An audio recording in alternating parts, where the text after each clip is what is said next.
I've always been an organized person, so when I first started noticing small things out of place in my Denver apartment, I initially thought I was just getting distracted. A book moved slightly, a drawer left partially open, or even the bedroom window I was sure I had closed the night before but was cracked open in the morning.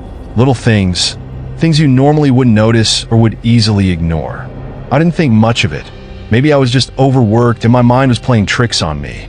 As the months passed, though, these coincidences started happening more often. My favorite perfume disappeared for a few days, only to mysteriously reappear in the same spot later. Certain kitchen items seemed to have been used, even though I lived alone. I began to feel uneasy in my own home, but I kept convincing myself it was just in my head. Maybe I was just being careless, or maybe it was just the stress of daily life. Then one night I came home to something I couldn't ignore. The door to my bedroom was slightly ajar, and I knew I had closed it before leaving. Something inside me told me this wasn't just a case of forgetfulness. I decided to take action. The next day, I went to an electronics store and bought a few security cameras. I set them up discreetly around the apartment, focusing especially on my bedroom, where most of the strange things seemed to happen. I wanted to get to the bottom of it, once and for all. For a few days, nothing unusual showed up on the recordings. Everything seemed normal, and I was starting to feel ridiculous for having installed the cameras in the first place. Until one night something happened. I was at work and decided to review the previous night's footage.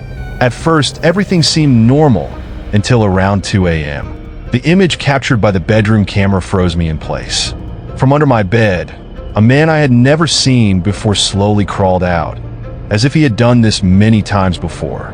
He moved carefully, almost methodically, as he rummaged through my belongings, his hands grazing over my things, as if he knew exactly what he was looking for.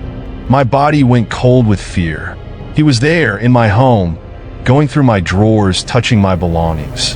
After a few minutes, he simply crawled back under the bed, disappearing again.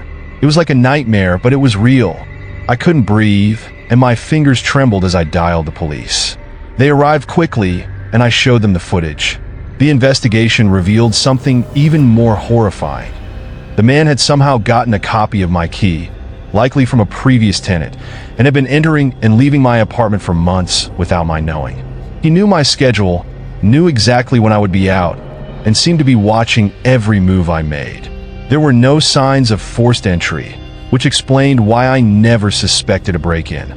I never knew who he was or what he wanted, but the simple fact that he had been living in some way with me, hiding under my bed, was enough to leave me terrified. He was arrested, but the trauma remained. The place that had once been my refuge became a prison of fear and paranoia. I ended up moving shortly after, unable to spend another night in that apartment. That experience taught me a frightening lesson. We're not always as alone as we think. I've always been an organized person. I grew up in a quiet neighborhood where everyone knew each other, so I never had to worry about the safety of my home or my privacy. I lived in a small apartment in Springfield, Illinois, a simple but comfortable place. But over the past few months, I started to notice something strange. My mail, mainly bills and a few letters from family, began to disappear. At first, I thought it was a mistake by the postal service. Maybe the letters had been delivered to the wrong box or lost somewhere. But after a while, I realized there was a pattern. I reported it to the local post office, and they assured me they would investigate. After that, the letters stopped disappearing. I felt relieved, thinking that perhaps some administrative error had been fixed, and I went on with my life as usual. However, something continued to bother me. I never found out what had happened to the letters that had already gone missing. Who had taken them? Where had they ended up? Even though I moved on, this question lingered in the back of my mind, though I thought there wasn't much I could do. At least not yet. A few months later, things took an even more unsettling turn. One day, coming home from work, I saw my neighbor, Mr. Russell, a middle-aged man, watching me from his window. I didn't think much of it at the time. He was one of those quiet types who rarely left the house, but he was always polite when we passed each other in the hallway. Still, the way he looked at me that afternoon left me feeling uneasy. His eyes lingered on me longer than normal. That sensation of being watched stayed with me for the rest of the day. As the weeks passed, I began to notice small details. The way his apartment lights stayed on late into the night, shadows moving in his windows when I left for work. I started feeling paranoid, wondering if he was spying on me, but I always convinced myself it was just my imagination playing tricks.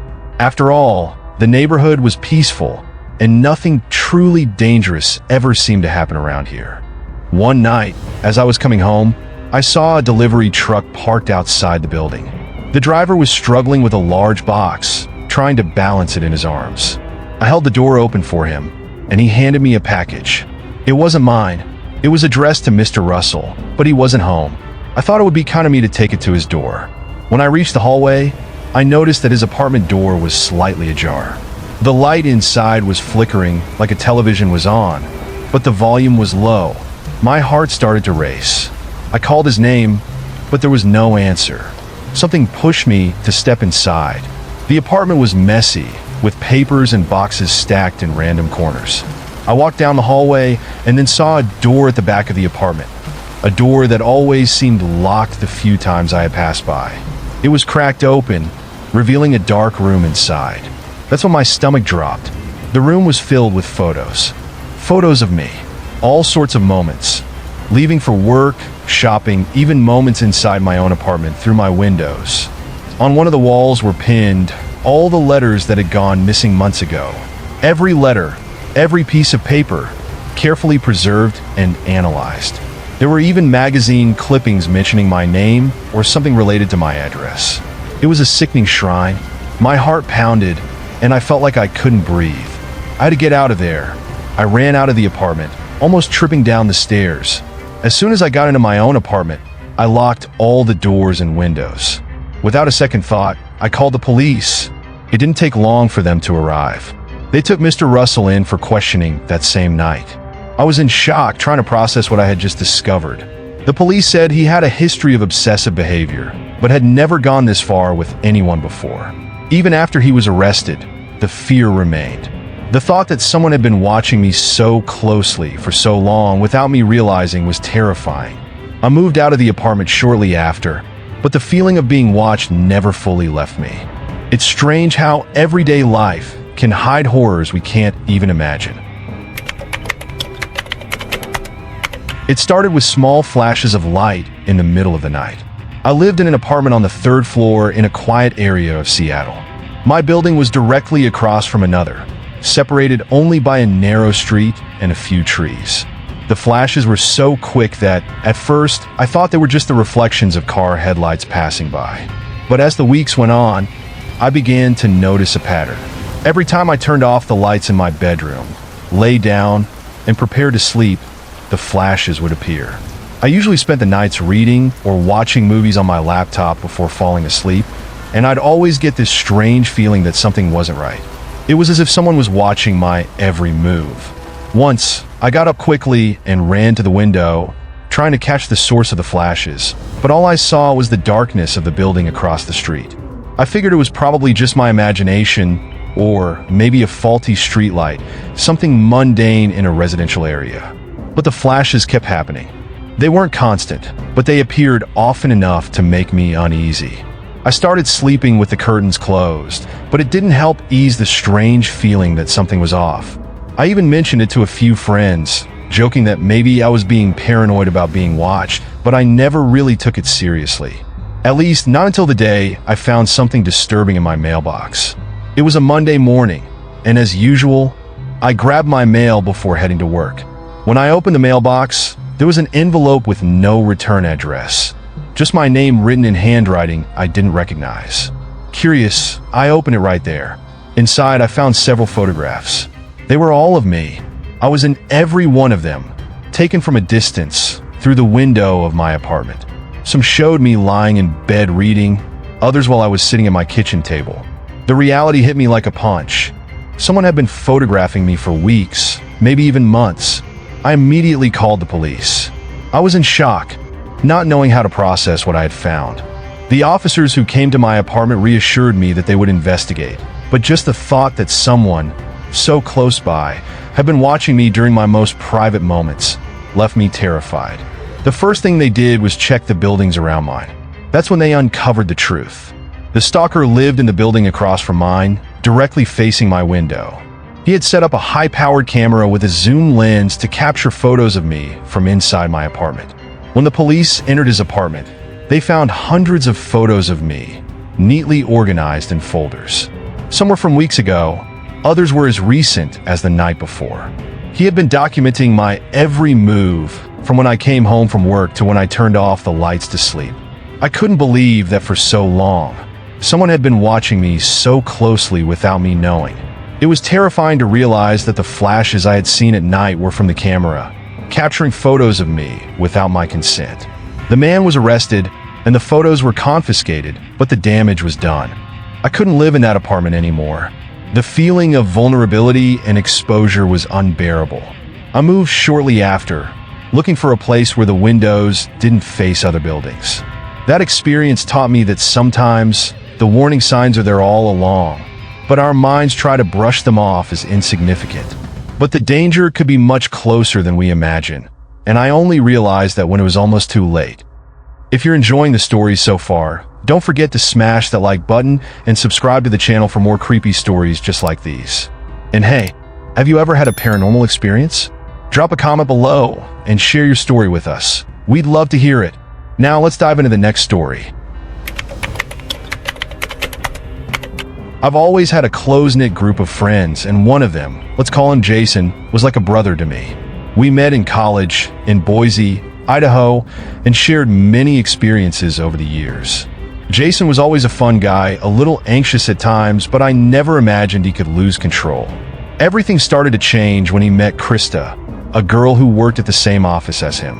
At first, it seemed like he was just interested in her like any guy would be. He'd comment that she was beautiful, funny, and that he'd like to get to know her better. But soon, this turned into something much darker. I remember the first time he mentioned that he had started following her on social media. I thought it was normal. After all, who doesn't do that nowadays, right? But the way he talked about her, there was something unsettling. He knew every detail of her life, things she hadn't told him. Jason started talking about Krista all the time, as if he were obsessed.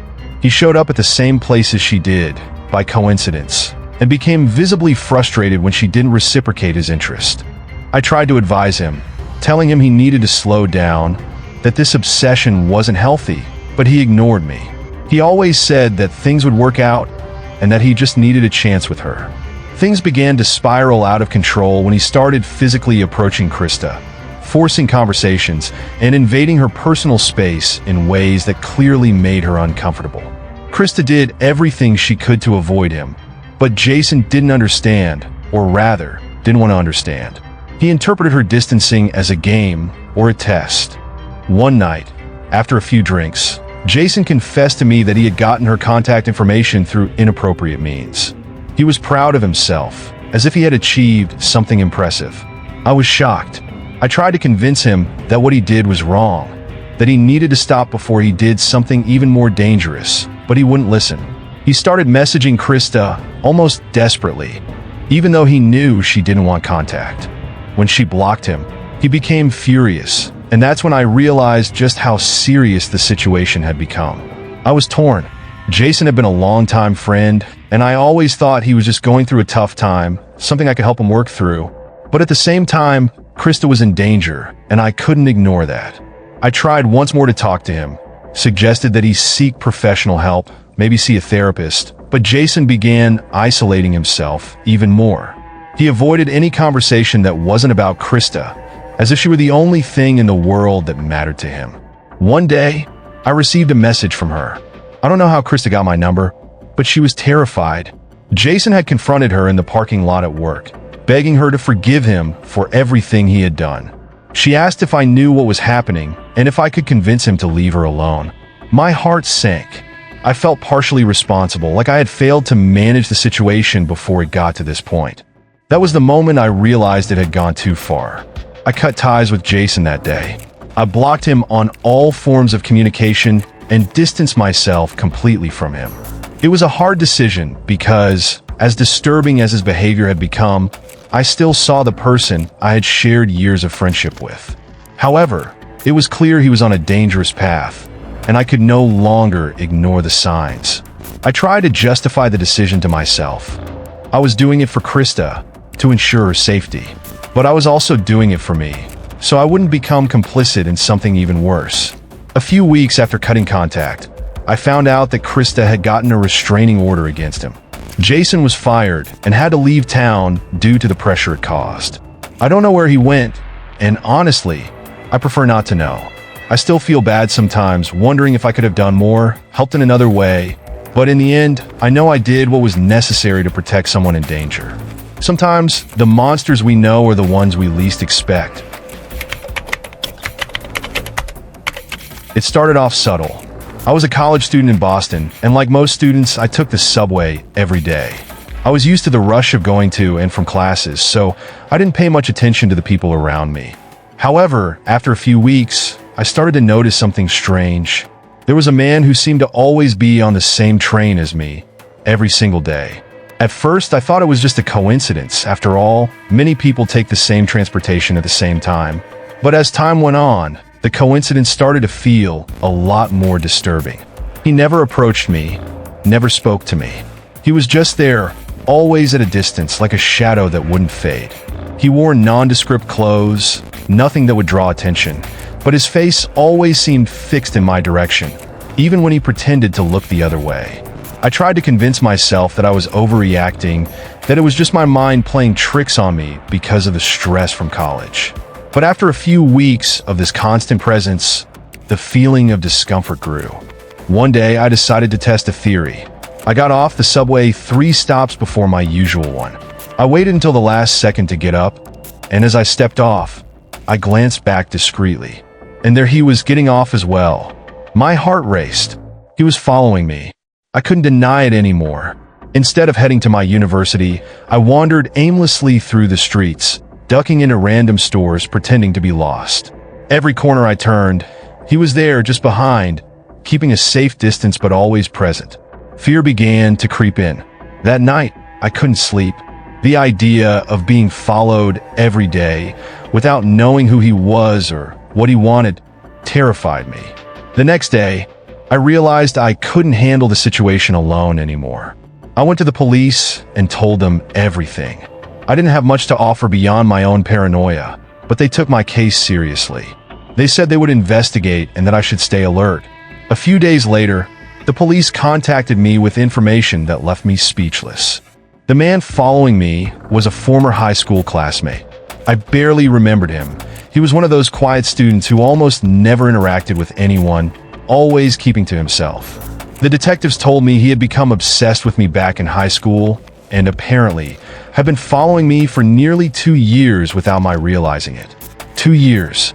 For all that time, he had been there in the shadows, watching my every move without me ever noticing. The idea sent shivers down my spine.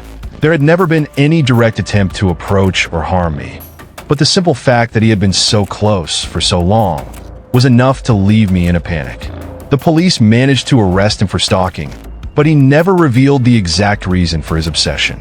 The feeling of being watched stayed with me long after. I had always thought I was smart, aware of what was happening around me. But this experience showed me that sometimes dangers can be right under our noses, and we never notice. Now, every time I take the subway, I make sure to look around, making sure no one is watching. I never want to feel that shadow following me again. It was just another typical Friday night. I had left work late in Manhattan, as usual, and took the subway home to Brooklyn. It was almost midnight when I entered the station, and the car was practically empty. The few people who were there seemed just as tired as I was, lost in their own worlds. I chose a seat near the door and put in my headphones, hoping for a quiet ride. I wasn't in a hurry, but you know how it is. You're always a little more alert when you're alone so late at night. Then I noticed him entering the station. A man, disheveled, wearing torn clothes and with a disturbing expression on his face. He sat across from me, but his eyes locked onto mine. I pretended not to notice, but my heart started beating faster. Something about the way he stared at me wasn't right. I kept my headphones in, but lowered the volume to stay more aware. With each stop, I hoped he would get off, but he remained, his eyes always fixed on me. When we reached my stop, I decided I couldn't stay on the train any longer. I stood up slowly, trying not to draw attention, and walked towards the door. As soon as I stepped out, I heard footsteps behind me. I glanced out of the corner of my eye, and of course, he was following me. The street was deserted. Only a few dim lights and the distant hum of the city accompanied me. My heart felt like it was going to explode. I tried to walk faster, but he picked up his pace too. Every time I turned a corner, he was there just a short distance behind. At some point, he quickened his steps, getting closer. I could sense he was about to do something, and that's when survival mode kicked in. I remember the pepper spray I always carried in my bag. As I turned into an even darker street, he finally tried to grab me by the arm. Before he could react, I spun around and sprayed him directly in the eyes. He screamed and stumbled backward, clutching his face in agony. I took the opportunity and ran as fast as I could. My body was in shock, but I knew I couldn't stop. I ran until I saw an open convenience store. I rushed in, gasping for breath, and asked the clerk for help, who quickly called the police. They arrived within minutes, and I told them everything that had happened. I was shaking, but relieved to be safe. The next day, I was called to the police station to give more details. That's when the detectives told me something that sent chills down my spine. The man who attacked me had already been wanted by the police. He was suspected in at least 2 murders in the area, both involving women who were traveling alone late at night. I couldn't believe what I was hearing. That man, who had nearly caught me on the subway, was a killer. For days, I kept replaying what had happened in my head. I kept thinking about how small decisions like carrying pepper spray or turning down that dark street could be the difference between life and death. I never saw that man again, but I later found out that he had been arrested. He had been just one step away from claiming another victim that night. And this time, it could have been me.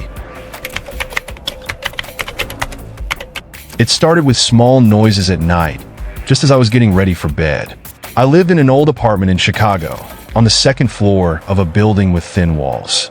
I could hear the upstairs neighbors walking on the creaky wooden floors, the muffled sounds of conversations, and the TV from the apartment next door.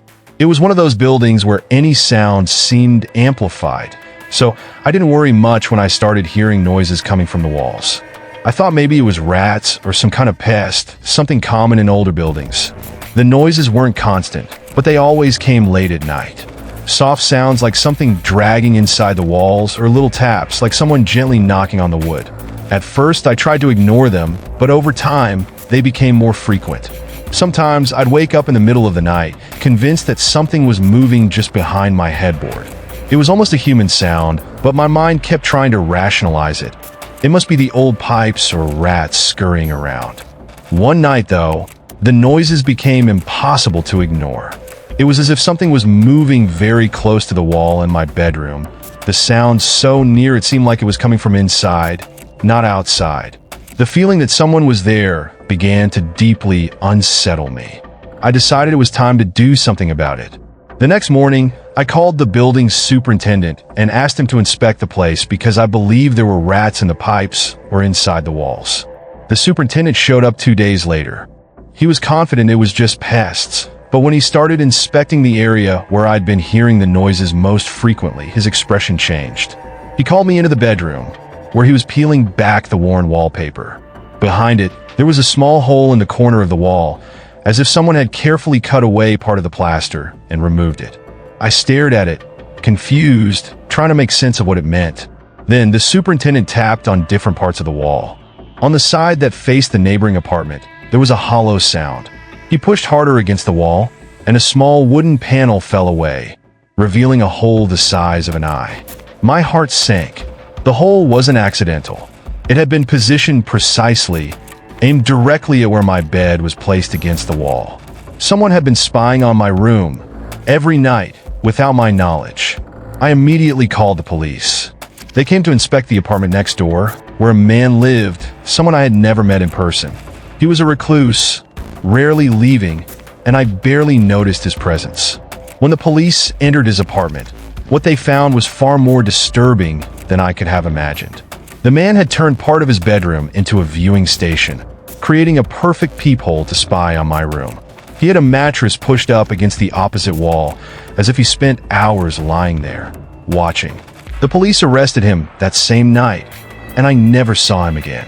I later learned that he had been recently fired from his job and had become increasingly isolated, developing an obsession with me that I didn't even know existed. He had spent months watching through the wall, moving silently in the night like a shadow. I moved out of the apartment soon after. The thought that someone had been watching my most private moments, right from the other side of the wall, still haunts me. Even now, when I'm alone, I listen carefully for any small noise, trying to make sure I really am alone. What started as just a sound in the night ended up revealing a much bigger horror. The idea that sometimes the greatest dangers are hidden right beside us, watching, waiting.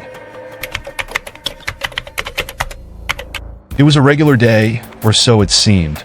I was doing some shopping at a grocery store near the university where I studied in Austin, Texas. I had a few basic items in my basket and was lost in thought, thinking about the assignments I needed to finish later. As I picked out some fruit, I noticed a strange man watching me from the other side of the aisle. He seemed ordinary at first glance, dressed casually, with a face I didn't recognize. However, the way he was looking at me made me uncomfortable, like he was waiting for the right moment to approach. I tried to ignore him and continued shopping, but the uneasiness grew. Every section I moved to, he was there too, always a few meters away. I began to feel anxious, thinking that maybe it was just a coincidence. But when I reached the frozen food section, he finally came up to me. "Hey, you live around here, right? I've seen you around," he said with a smile that didn't match his invasive tone. I had never seen this man before, so his statement immediately made me suspicious. "Oh no, you must have me confused with someone else," I replied quickly, trying to end the conversation. But he didn't give up. He kept insisting, asking for my name, where I studied, and even suggesting we go out sometime to get to know each other better. What disturbed me the most was that he already knew some of this information. "You go to college here, right? Studying literature, aren't you?" The chill in my spine grew more intense. I had never spoken to this man before, so how did he know that about me? I tried to stay polite but firm. I told him I wasn't interested and walked straight to the checkout. I paid quickly and left the store with the sinking feeling that something was very wrong. As I walked back home, I noticed that he was following me. He wasn't too close, but he maintained a calculated distance, always on the other side of the street, never far enough to lose sight of me. My heart pounded and my mind raced for quick solutions. I couldn't just walk to my apartment. He'd find out where I lived. Not knowing what else to do, I decided to change my route. I turned down a different street that would take me away from my home, hoping to shake him off. I pretended I was heading to a nearby cafe, and when I got there, I went inside and waited. He stopped at the corner, watching me for a few minutes before finally disappearing. I waited longer, trying to make sure he was really gone before heading back home. That night, I locked my door earlier than usual and stayed alert for any noise or movement outside my window. I didn't see him again, but the feeling that he knew things about me and had followed me all the way home was impossible to shake. I told a few friends what had happened, and they all agreed that I should be careful and watch out for any sign that he might show up again. I avoided that grocery store for a while, and when I had to go back, I chose different times and alternative routes to get home. The experience left me on edge, making me realize how vulnerable we can be even in the most ordinary situations. Though he never did anything further, the fact that he knew personal information and followed me home was enough to shatter my sense of safety. Even now, when I go shopping, I pay more attention to the people around me, making sure no one is following me. I never saw that man again, but the fear he caused has stayed with me. He showed me that even in broad daylight, in a familiar environment, danger can be much closer than we imagine. I was 18 in my final year of high school when I met Ethan. He was older, 23, and everything seemed perfect at first. We met at a cafe in my hometown of Savannah, Georgia. He was charming, attentive, and seemed like the kind of guy any girl would feel lucky to be with. In the first few months, our relationship was easy. We'd walk around the city together, watch movies at home, and he genuinely seemed interested in me. But slowly, things began to change. Ethan started to become possessive, jealous. He would ask who I was with every time I went out, wanted to know every detail of my day, and he'd constantly show up unannounced at places I told him I'd be. At first, I thought it was just him being caring, but over time, it became suffocating. I felt trapped in something I didn't know how to control, and that's when I decided I needed space. I needed freedom to live my life without feeling watched all the time. Breaking up with him wasn't easy. Ethan got upset, insisting that I was being impulsive, that he knew what was best for us. He kept saying that our relationship had a future and that I was making a mistake.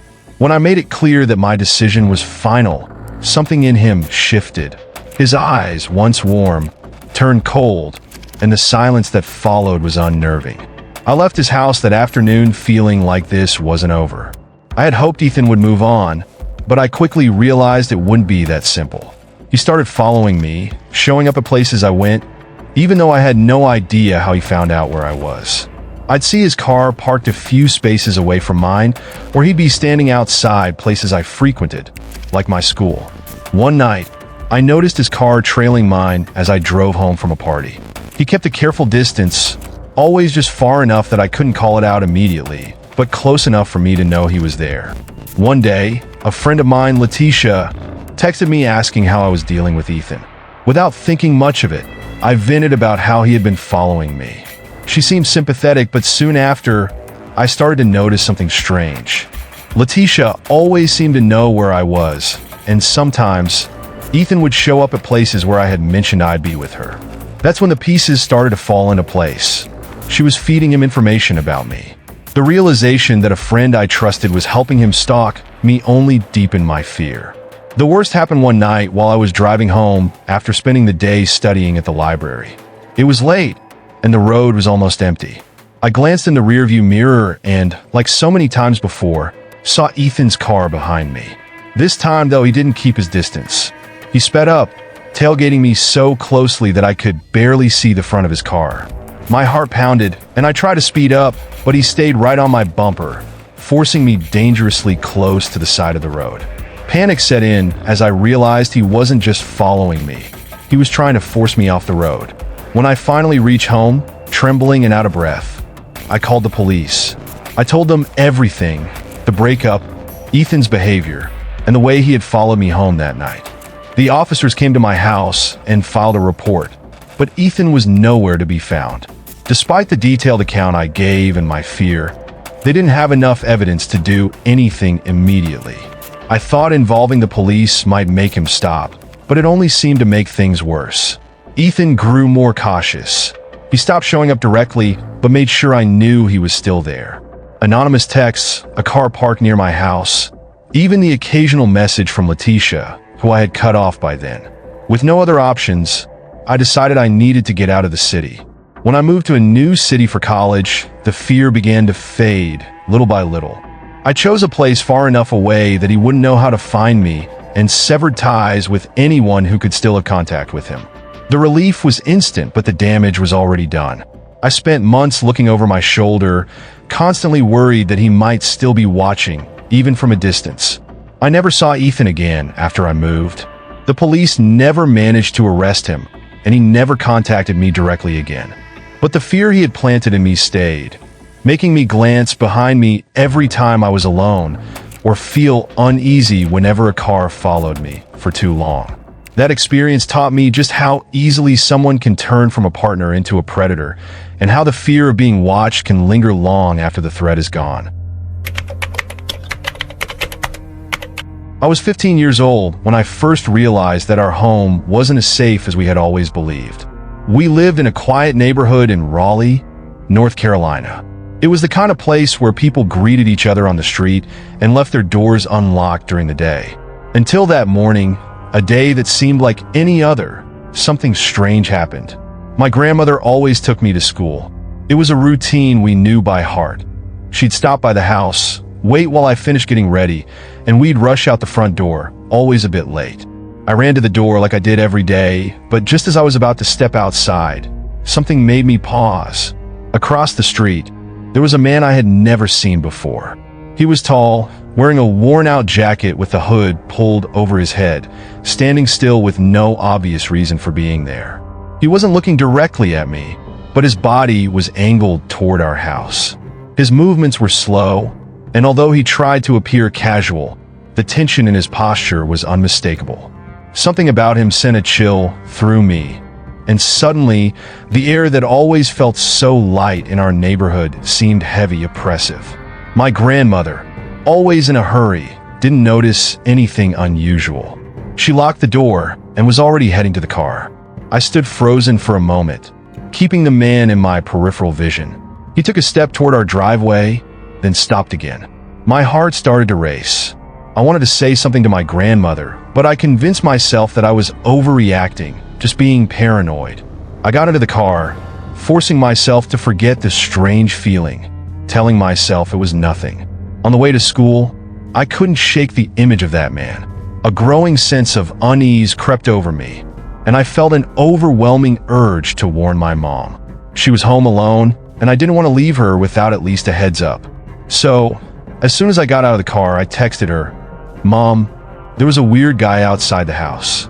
He seemed kind of suspicious. Just make sure to lock the doors, okay?" My mom replied quickly, assuring me she'd lock everything up and that it was probably nothing. I tried to calm down and focus on school, but a few hours later, I got another text. It was from my mom. As soon as I read it, my heart dropped. That man tried to break in. I immediately called her, my hands shaking as I waited for her to pick up. When she did, her voice was still shaky from fear. She told me that after locking the doors, she heard a strange noise coming from the back door. When she peeked out the kitchen window, she saw the man trying to force the lock with something in his hand. He was looking around nervously, checking if anyone was watching. The thought of it made my stomach turn, and all I could think was, what if I hadn't warned her? My mom, panicking, ran to the back door and secured the locks he hadn't already tampered with. The man must have realized he had been spotted because he looked straight at the window, saw her, and then bolted. She called the police immediately, and they arrived within minutes, but he was already long gone. The rest of my school day was a blur. I couldn't concentrate. My mind kept replaying the image of the man and how close he had come to getting inside. When I got home that afternoon, the neighborhood that used to feel so safe now seemed unfamiliar, threatening. The doors that we used to leave unlocked were now always bolted, and my mom double-checked every window, every lock, as if she could still sense him lurking nearby. But the worst part came later. The police returned that evening with news. Apparently, the man had been trying to break into other houses in the area. They had patrolled the neighborhood and eventually caught him trying to force his way into a home a few streets over. When they arrested him, he was carrying several burglary tools, confirming what we feared. He was a thief, waiting for the perfect moment to strike. The fact that he had chosen our house, had been so close to getting in, left me feeling sick. Even after he was arrested, the fear didn't go away. My mom thanked me for warning her, and every now and then I think back to that day and get chills wondering what could have happened if I had ignored my gut feeling. That strange sense that something wasn't right, that the man was more than just a passerby, had protected us from a much worse situation. After that day, I never saw our home or our neighborhood the same way. Even in such a quiet place, I learned that danger could be lurking, waiting for the right opportunity to strike. What started as just a man standing on the sidewalk turned into one of the most terrifying experiences of my life, and it taught me to always trust my instincts, no matter how paranoid they might seem. It all started innocently enough. He was just an acquaintance, someone I had interacted with once or twice at social events. Let's call him Mark. He seemed like a calm, normal person. We had mutual friends, so it wasn't strange that we exchanged a few words here and there. In the beginning, he would send friendly messages, usually commenting on something trivial, like the last movie we saw or a casual conversation from the group. I thought it was just politeness and didn't pay much attention. But over time, the messages became more frequent. And soon after, the gifts started. I had no idea how he got my address, but it began with something small, a book we had mentioned in a casual conversation. Then came flowers, chocolates, and even handwritten notes. The gifts themselves weren't threatening, but the fact that we weren't close made it all seem strange. As the frequency increased, I became uncomfortable. I tried giving subtle hints that I wasn't interested in building a friendship with him. I responded less to his messages and avoided the gifts, hoping he'd realize that it wasn't welcome. But Mark didn't give up. He always insisted that he knew we were meant to be friends, that there was something special about our connection. I started feeling uneasy with how persistent he was, but still didn't think it was anything dangerous. One day, I was more direct and asked him to stop with the gifts and tone down the messages. He reacted as if I had deeply hurt him, but he agreed, or at least that's what he said. I thought it was all over, but it wasn't. The following week, he sent more messages, insisting that I was wrong for not wanting his friendship, that he knew what was best for both of us. I became firmer and stopped responding altogether. I changed my phone number, blocking all the possible ways he had to contact me. I thought that would make him stop for good, but then he showed up at my door. It was a Sunday afternoon when I heard the doorbell. I thought it was a delivery or a neighbor, but when I opened the door, there he was with a smile that sent chills down my spine. Mark acted as if nothing was wrong, as if it were perfectly normal to show up at my house unannounced. He said he had come over so we could talk, because I needed to understand how important our friendship was. My nerves were on edge, but I tried to stay calm. I told him it was inappropriate and asked him to leave. He did, but the peace I once felt in my home was gone. Over the next few weeks, he came by a few more times, always knocking at my door, insisting that I needed to give him a chance. By now, there was no doubt that this had crossed the line. Every time he appeared, my heart would race, and the fear that he might do something worse grew stronger. Finally, I realized I couldn't handle this alone anymore. I went to the police and filed for a restraining order. The order was issued quickly. I presented the messages, the gifts, and told them about the unexpected visits to my house. The police were understanding and took my case seriously. Once Mark received the order, the visits stopped, but the trauma remained. I couldn't feel safe in my own home anymore, always expecting him to show up again somehow. This experience left a deep mark on me, showing how important it is to act quickly when something feels off. I ignored the early signs, thinking he would eventually give up, but that was my mistake. Sometimes people don't understand the boundaries we set, and we need to take stronger measures to protect ourselves. If you enjoyed these true horror stories, you won't want to miss our next video. Check out 10 creepy true Airbnb horror stories compilation by clicking the card on the screen or finding it as the previous video on our channel. Don't forget to like, subscribe, and let us know in the comments if you've ever had a paranormal experience. We'd love to hear your stories. Stay brave, and we'll see you in the next video.